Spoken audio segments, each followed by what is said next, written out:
আজকের এই ভিডিওটা তোমাদের রিকোয়েস্টে বানানো হচ্ছে। তোমরা অনেকেই কমেন্ট করেছিলে যে সারাদিন রোজা রেখে ক্লান্তি আসছে এবং পড়ায় মনোযোগ দিতে পারছো না। তাই আমি তোমাদেরকে বলবো, এই সময় একটা পারফেক্ট রুটিন তৈরি করে পড়াশোনা করলে রোজা রাখা আর পড়াশোনা দুটোই খুব ভালোভাবে ম্যানেজ করা সম্ভব। তুমি 7-8 ঘন্টা ভালোভাবেই পড়তে পারবে। তাই এই ভিডিওটা তোমাদের জন্য একটা স্পেশাল রুটিন হতে চলেছে। তাহলে চলো ভিডিওটা শুরু করা যাক। এই রুটিন মেনে চলতে তোমাকে তো অবশ্যই রাত 3:30 ঘুম থেকে উঠতে হবে। তারপর 15 মিনিটে হাত মুখ ধুয়ে দাঁত ব্রাশ করে ফ্রেশ হতে হবে। 3:45 থেকে 5টা, এই 1 ঘন্টা 15 মিনিটে তুমি তোমার পরিবারের সকলের সাথে বসে খাবার খাওয়ার পর 10 মিনিট বিরতি নিয়ে নামাজ পড়বে। 5:30 থেকে 7:30, এই 2 ঘন্টা তোমার জন্য পড়াশোনা করার প্রথম স্টেপ।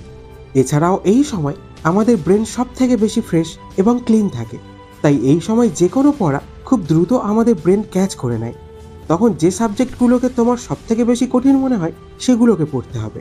যেমন ধরো, এই সময় তুমি math, English, life science, physics ইত্যাদি পড়তে পারো। এছাড়াও এই সময় বাড়ির লোকজন ঘুমিয়ে থাকেন, তো তাই খুব মনোযোগ দিয়ে পড়া যায়।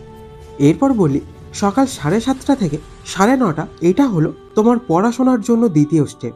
এই 2 ঘন্টা তোমার কাছে যেগুলো মোটামুটি মাঝারি কঠিন মনে হয় সেই বিষয়গুলোকে পড়তে হবে।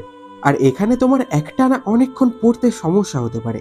তাই তুমি চাইলে খুব জনপ্রিয় টেকনিক, যেটা হলো পোমোডোরো টেকনিক, ব্যবহার করতে পারো। এবার বলি, পোমোডোরো টেকনিক কিভাবে ব্যবহার করবে। তুমি প্রতি 25 মিনিট একটানা পড়ার পর 5 মিনিটের জন্য একটা ব্রেক নাও। অর্থাৎ 7:30 থেকে 9:30, এই 2 ঘন্টাকে 30 মিনিট করে 4 ভাগে ভাগ করে নাও। আর 25 মিনিট পরও 5 মিনিট ব্রেক নাও। তারপর এই 2 ঘন্টা সমাপ্ত হলে একটানা তুমি 30 মিনিটের ব্রেক নিতে পারো। এরপর ধরে নিলাম 10টা বেজে গেল। তাহলে এবার তৃতীয় স্টেপ, 10টা থেকে 11:30। এই সময় তুমি সেই বিষয়গুলো পড়ো যেগুলো তোমার সব থেকে সহজ মনে হয়। এবার চতুর্থ স্টেপ, 11:30 থেকে 1টা, এই 1.5 ঘন্টায় তুমি তোমার টিউশন থেকে দেওয়া বা স্কুল থেকে দেওয়া হোমওয়ার্কগুলো করতে পারো, অথবা তুমি যে সাবজেক্টগুলোতে খুব উইক সেগুলো পড়তে পারো। এরপর দুপুর 1টা থেকে 4টে, এই 3 ঘন্টার মধ্যে প্রথমে তুমি স্নান সেরে নেবে। যদি নামাজ পড়ার থাকে তাহলে নামাজ পড়ে নেবে। আর এই সময়টাতে আমাদের এনার্জি লেভেল খুব কমে যায়। যেহেতু ভোরবেলায় উঠে পড়াশোনা করছো, তাই নিজেকে রিফ্রেশ করার জন্য এই সময়টাতে তুমি একটু ঘুমিয়ে নিও।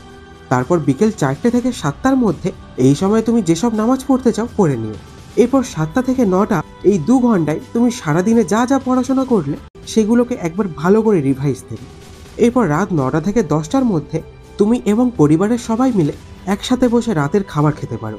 এরপর রাত 10টা থেকে 3:30 পর্যন্ত ভালো করে ঘুমিয়ে নেবে।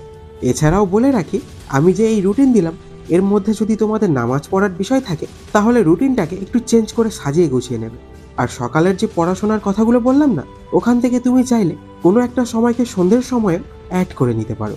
আর একটা কথা, এই ভিডিওতে যদি কোনো ভুল হয়ে থাকে তাহলে ভাই ভেবে আমাকে ক্ষমা করে দিও, কারণ আমি আমার মতো করে তোমাদেরকে সাজেস্ট করেছি। আর কমেন্টে জানিয়ে ভিডিওটা কেমন লাগলো, তোমরা কোন টপিকে ভিডিও চাও সেটাও জানাতে পারো। আর ভিডিওটা ভালো লাগলে একটা লাইকও করে দিও। এছাড়াও বন্ধুদেরকে শেয়ার করতে ভুলো না কিন্তু। তাহলে দেখা হচ্ছে পরের এক ভিডিওতে। তাই ভালো থেকো, সুস্থ থেকো, ধন্যবাদ।